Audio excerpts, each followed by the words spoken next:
Olá, tudo bem com vocês? Hoje, dia 270 da nossa leitura da palavra em ordem cronológica, nós vamos ler os capítulos 6 e 7 do livro de Neemias. Vamos à leitura? Capítulo 6. Planos contra Neemias.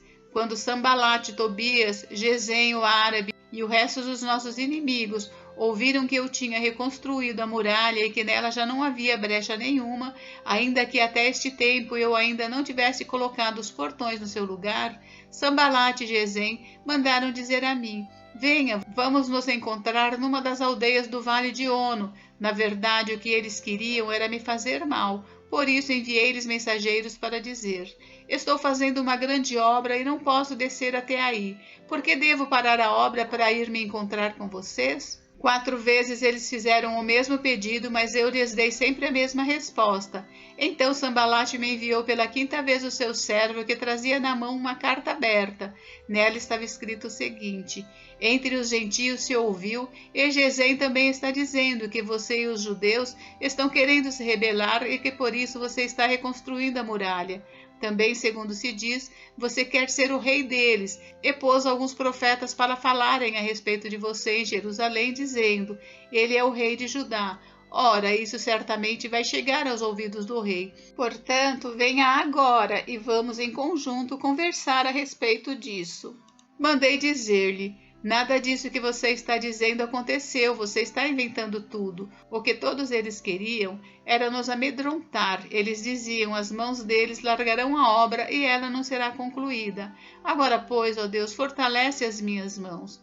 Quando fui à casa de Semaías, filho de Delaías, filho de Meetabel, que estava impedido de sair de casa, ele me disse: vamos nos encontrar na casa de Deus, dentro do templo. Vamos fechar as portas do templo, porque virão matar você. De noite eles virão matar você. Porém eu disse: você acha que um homem como eu fugiria? Alguém como eu entraria no templo para salvar a vida? De maneira nenhuma entrarei. Então percebi que não era Deus quem o tinha enviado, mas que ele falou tal profecia contra mim, porque Tobias e Sanbalate o haviam subornado. Para isso o subornaram, para me amedrontar, e para que, fazendo isso, eu viesse a pecar, para que pudessem atacar a minha reputação e me afrontar.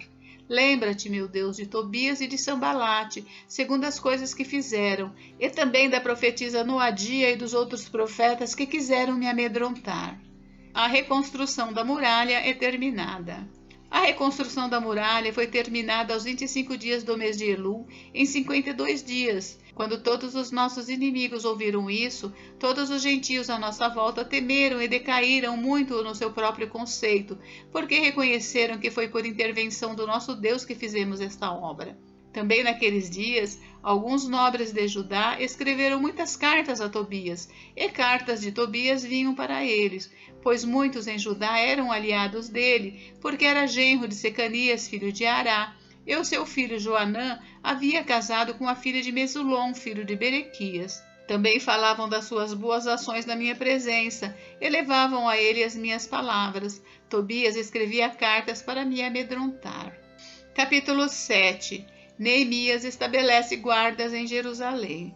Depois de reconstruída a muralha e colocados os portões no seu lugar, estabelecidos os porteiros, os cantores e os levitas, eu nomeei Anani, meu irmão, e Ananias, comandante da fortaleza, para que cuidassem da segurança de Jerusalém. Ananias era homem fiel e temente a Deus, mais do que muitos outros, e eu lhe disse: os portões de Jerusalém não devem ser abertos antes que o sol faça sentir o seu calor, e os portões devem ser fechados e trancados enquanto os guardas ainda estão ali. Escolham guardas entre os moradores de Jerusalém, alguns para que fiquem nos postos de guarda e outros para que fiquem em frente das suas próprias casas. A cidade era espaçosa e grande, mas havia pouca gente nela, e as casas ainda não haviam sido reconstruídas.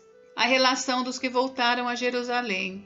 Então o meu Deus me pôs no coração que ajuntasse os nobres, os magistrados e o povo para registrar as genealogias. Achei o livro da genealogia dos que foram os primeiros a voltar do cativeiro e nele estava escrito: estes são os filhos da província que voltaram do cativeiro, do meio dos exilados que Nabucodonosor, rei da Babilônia, tinha levado para lá. Eles voltaram para Jerusalém e para Judá, cada um para a sua cidade, e vieram com Zorobabel, Jesua, Neemias, Azarias, Raamias, Naamane, Mordecai, Bilsã, Misperete, Bigvai, Neum e Baaná. Eis o número dos homens do povo de Israel. Os filhos de Parós, 2.172. Os filhos de Cefatias, 372. Os filhos de Ará, 652. Os filhos de Paate-Moabe, dos filhos de Jesua e de Joabe, 2.818. Os filhos de Elão, 1.254. Os filhos de Zatu, 845. Os filhos de Zacai, 760. Os filhos de Binui, 648. Os filhos de Bebai, 628. Os filhos de Asgade, 2.322. Os filhos de Adonicão, 667. Os filhos de Bigvai, 2.067. Os filhos de Adim, 655. Os filhos de Ater, da família de Ezequias, 98. Os filhos de Azum, 328. Os filhos de Bezai, 324. Os filhos de Arife, 112. Os filhos de Gibeão, 95. Os homens de Belém e de Netofa, 188. Os homens de Anatote, 128. Os homens de Bet-Asmavete, 42. Os homens de Kiriate Jearim, Sefira e Beerote, 743. Os homens de Ramá e Geba, 621. Os homens de Miquimás, 122. Os homens de Betel e Ai, 123. Os homens do outro Nebo, 52. Os filhos do outro Elão, 1.254. Os filhos de Arim, 320. Os filhos de Jericó, 345. Os filhos de Lode, Adide e Ono, 721. Os filhos de Senaá, 3.930. Os sacerdotes. Os filhos de Gedaías, da casa de Jesua, 973. Os filhos de Imer, 1.052. Os filhos de Pazur, 1.247. Os filhos de Arim, 1.017. Os levitas. Os filhos de Jesua, de Cadimiel, dos filhos de Odeva, 74. Os cantores. Os filhos de Asaf, 148. Os porteiros. Os filhos de Salum, os filhos de Ater, os filhos de Talmon, os filhos de Acube, os filhos de Atita, os filhos de Sobai, 138. Os servidores do templo. Os filhos de Zia, os filhos de Azufa, os filhos de Tabaote, os filhos de Queros, os filhos de Sia, os filhos de Padom, os filhos de Lebana, os filhos de Agaba, os filhos de Salmai, os filhos de Anã, os filhos de Gidel, os filhos de Gaar, os filhos de Reaías, os filhos de Rezim, os filhos de Necoda, os filhos de Gazão, os filhos de Uzá, os filhos de Pazéia, os filhos de Bezai, os filhos de Meunim, os filhos de Nefuzessim, os filhos de Baquebuque, os filhos de Acufa, os filhos de Arur, os filhos de Baslite, os filhos de Meida, os filhos de Arsa, os filhos de Barcos, os filhos de Cícera, os filhos de Tama, os filhos de Nesias e os filhos de Atifa, os filhos dos servos de Salomão, os filhos de Sotai, os filhos de Soferete, os filhos de Perida, os filhos de Jaala, os filhos de Darcon, os filhos de Gidel, os filhos de Cefatias,